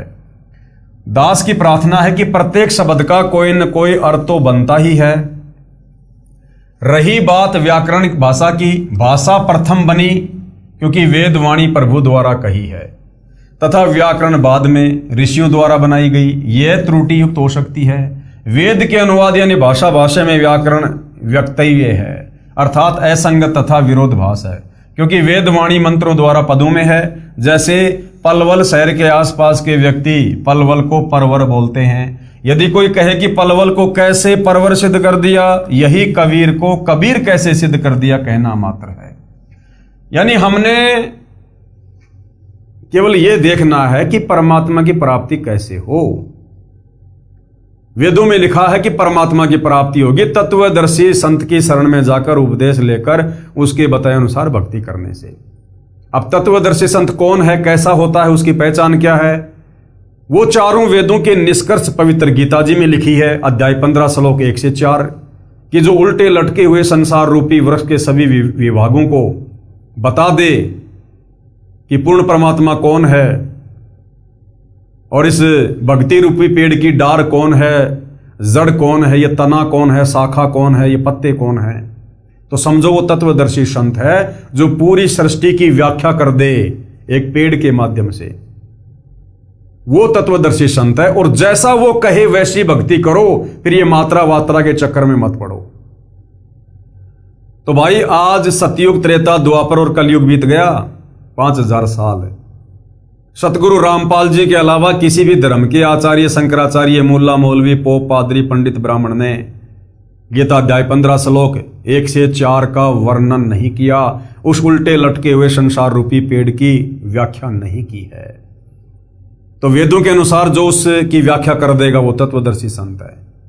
तो सतगुरु रामपाल जी एकमात्र तत्वदर्शी संत है और तत्वदर्शी संत मिलने के बाद फिर मात्रा वात्रा के चक्कर में नहीं पड़ना चाहिए। जैसा वो रास्ता बताए उस रास्ते पर आंख बंद करके चलना चाहिए अगर मोक्ष चाहिए तो, अन्यथा काल यहां दुनिया भर की अटपट करेगा। जैसे क्षेत्रीय भाषा में पलवल शहर को परवर कहते हैं, इसी प्रकार कबीर को कबीर बोलते हैं। प्रभु वही है। महर्षि दयानंद जी ने सत्यार्थ प्रकाश समोल्लास 4 पेज 100 पर, जो दयानंद मठ दीनानगर पंजाब से प्रकाशित पर, देव कामा का अर्थ देवर की कामना करने किया है। देव को पूरा र लिखकर देवर किया है। कबीर को कबीर फिर भाषा भिन्न, कबीर लिखने व बोलने में कोई आपत्ति या व्याकरण की त्रुटि नहीं है। पूर्ण परमात्मा कबीर देव है। यह प्रमाण यजुर्वेद अध्याय 29 मंत्र 25 तथा सामवेद संख्या 1400 में भी है, जो निम्न है। यजुर्वेद के अध्याय नंबर 29 के श्लोक नंबर 25 में सतगुरु रामपाल जी द्वारा अनुवादित है। यह आप जियों के सामने वेद मंत्र है, पढ़ लीजिएगा। यहां प्रत्येक शब्द का हिंदी में अनुवाद भी किया गया है अनुवादकर्ताओं के द्वारा। अब इसका भावार्थ क्या है, ये वेद मंत्र समझाना क्या चाहता है?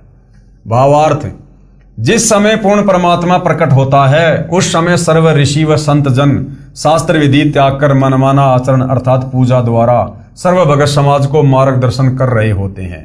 तब अपने तत्व ज्ञान अर्थात स्वस्थ ज्ञान का संदेश वाहक बनकर स्वयं ही कबीर देव अर्थात कबीर प्रभु ही आता है। जैसे परमात्मा सतयुग में आए, उससे पहले काल प्रेरणा से मनु जैसे विद्वान कहलाने वाले लोग पूरे समाज को शास्त्र विरुद्ध ज्ञान पर लगाए हुए थे, भगवान को निराकार साबित करके रखे हुए थे, वेद विरुद्ध ज्ञान दिया हुआ था। फिर वो कबीर परमात्मा आता है और तत्वदर्शी संत की भूमिका करता है और शवस्त ज्ञान यानी वेदों का वास्तविक ज्ञान फिर अपने तत्व ज्ञान के माध्यम से कबीर वाणी बोलकर दुनिया को समझाता है। संख्या नंबर 14 सामवेद उतारचिक अध्याय नंबर 12 खंड नंबर 3 श्लोक नंबर 5 सतगुरु रामपाल जी द्वारा अनुवादित यानी भाषाभाष से। ये साफ साफ लिखा हुआ है, श्लोक आप जियों के सामने है, प्रत्येक का हिंदी में अर्थ है। भावार्थ है, जैसे यजुर्वेद अध्याय 5 मंत्र 1 में कहा है कि अग्ने तनु अशी यानी परमेश्वर सह शरीर है। विष्णवे तवा सोमस्य तनु असी, उस अमर प्रभु का पालन पोषण करने के लिए अन्य शरीर है जो अतिथि रूप में कुछ दिन संसार में आता है। तत्व ज्ञान से अज्ञान निद्रा में सोए प्रभु प्रेमियों को जगाता है। वही प्रमाण इस मंत्र में है कि कुछ समय के लिए पूर्ण परमात्मा कबीर देव अर्थात कबीर प्रभु अपना रूप बदलकर सामान्य व्यक्ति जैसा रूप बनाकर पृथ्वी मंडल पर प्रकट होता है तथा कबीर वचनानी सनसन अर्थात कबीर वाणी बोलता है, जिसके माध्यम से तत्व ज्ञान को जगाता है। तथा उस समय महर्षि कहलाने वाले चतुर प्राणी मिथ्या ज्ञान के आधार पर शास्त्र विधि अनुसार सत्य साधना रूपी अमृत के स्थान पर शास्त्र विधि रहित पूजा रूपी मवाद को श्रद्धा के साथ आचमन अर्थात पूजा करवा रहे होते हैं। उस समय पूर्ण परमात्मा स्वयं प्रकट होकर तत्व ज्ञान द्वारा शास्त्र विधि अनुसार साधना का ज्ञान प्रदान करता है। पवित्र ऋग्वेद के निम्न मंत्रों में भी पहचान बताई है कि जब वह पूर्ण परमात्मा कुछ समय संसार में लीला करने आता है तो शिशु रूप धारण करता है। उस पूर्ण परमात्मा की परवरिश अधन्य धेनव यानी कवारी गाय द्वारा होती है।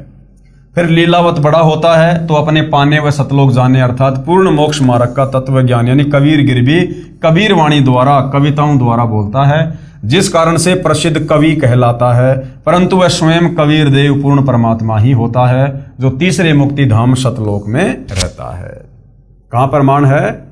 ऋग्वेद मंडल 9 सूक्त 1 मंत्र 9 तथा सूक्त 96 मंत्र 17 से 20 में। ऋग्वेद मंडल 9 सूक्त 1 मंत्र 9 अभि इम अधन्या उत शृणंति धेनव शिशुम सोम इंद्रायम पातवे। अभि इमम अधन्या उत शृणंति धेनव शिशुम सोमम इंद्राय पातवे। प्रत्येक शब्द का अनुवाद है, हम सीधा इसके भावार्थ पे चलते हैं।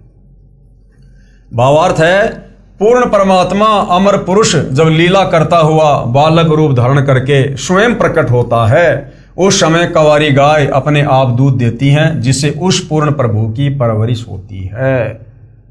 तो वेद में बिल्कुल साफ साफ लिखा है कि जब वो कबीर परमात्मा लीला करने के लिए यहां पर तत्व ज्ञान देने के लिए हम भटकी हुई आत्माओं को सतलोक का मार्ग बताने के लिए स्वयं शिशु रूप में प्रकट होता है, उस समय कबीर परमेश्वर के बाल्यकाल में परवरिश की लीला कवारी गाय के दूध से होती है।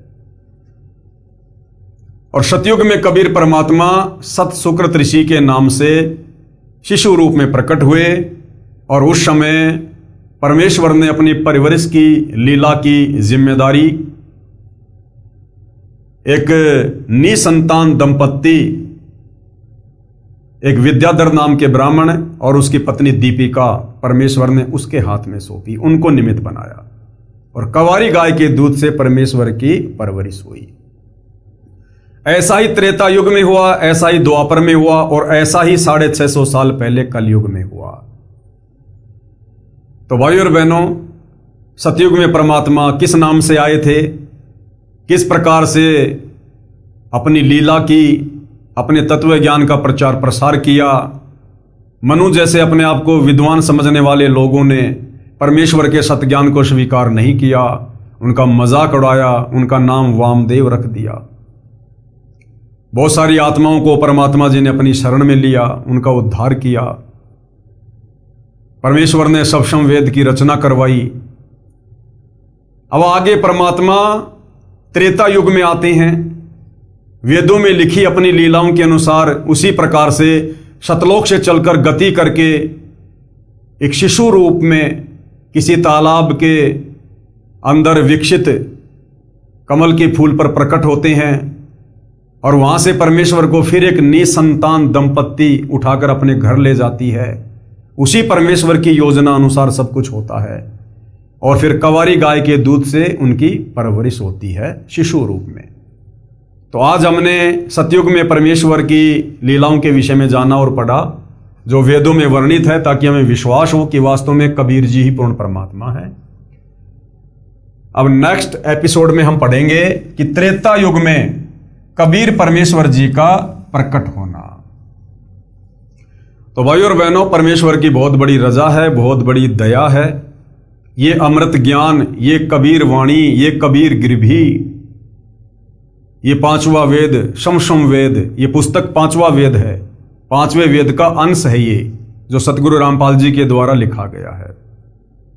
इस पुस्तक को पढ़ने मात्र से भी हम उतने पुण्य के भागी होते हैं जितना यदि हम चारों वेदों को पूरी जिंदगी पढ़ें तो भी हम पुण्य के भागी नहीं होंगे। तो भाई और बहनों,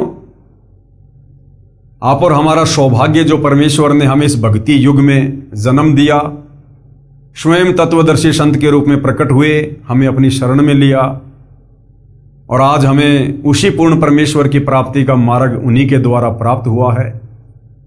तो आज मौका है इस काल के 21 ब्रह्मांड से दलदल से बाहर निकलने का, जन्म मरण के दीर्घ रोग से छुटकारा पाने का, तपतशिला और नरक के और लख 84 योनियों के कष्टों से मुक्त होने का। तो कहते हैं समझा है तो सिर धर पांव और बहुर नहीं रे ऐसा ताव। ये मौका बार बार नहीं मिलेगा। ये कलयुग का समय, इसी समय भक्ति युग शुरू होता है। पूर्ण परमात्मा स्वयं तत्वदर्शी संत रूप में प्रकट है, हमें मनुष्य जन्म और जहां परमेश्वर आए हुए इस पृथ्वी के टुकड़े पर भारतवर्ष में, उस भारतवर्ष में भी परमेश्वर जिस जगह पे आए हैं उसके आसपास मनुष्य जन्म, उसके बाद हमें उनकी शरण प्राप्त होना, उनका ज्ञान समझ में आ जाना और दृढ़ होकर भक्ति पर लग जाना, ये बिल्ली के भाग का छीका टूटा है। इस परम सौभाग्य को, परम दाव को यदि कोई ठुकरा देगा, उससे बड़ा निर्भागी प्राणी इस सृष्टि में कोई दूसरा नहीं होगा। ऐसी निकम्मी आत्माओं को फिर परमात्मा योगो योगो नहीं संभालता है। तो भाई और बहनों, हम तो प्रार्थना करेंगे, विनती करेंगे, आप परमेश्वर जी के सत्संग यूट्यूब पर जी भरकर सुनिए, सारे प्रमाण अपने धर्मशास्त्रों से मिलाइएगा। यदि आपको कोई भी त्रुटि लगे तो हमें बताइएगा। हालांकि त्रुटि के लिए तो कोई गुंजाइश गुरुदेव ने छोड़ी नहीं है। अगर त्रुटि होगी तो वो आपकी नासमझी की होगी। तो भाई और बहनों, जनता की अदालत में मामला चल रहा है, जनता अध्यात्म में रुचि ले रही है। सतगुरु रामपाल जी सर्व धर्मशास्त्रों से प्रमाणित करके जनता को दिखा रहे हैं कि वास्तव में सुप्रीम गॉड कबीर जी ही हैं और उन्हीं की भक्ति करने से हमारी आत्मा का कल्याण होगा, जन्म मरण का रोग समाप्त होगा। तो आज के एपिसोड में केवल इतना ही। कल परमेश्वर की महिमा में फिर हाजिर होंगे। तब तक पूज्य गुरुदेव भगवान हम सबको आज्ञा दें, आशीर्वाद दें, सद्बुद्धि दें, हमारा मार्गदर्शन करें। बंदी छोड़ सतगुरु रामपाल जी परमेश्वर जी की जय हो।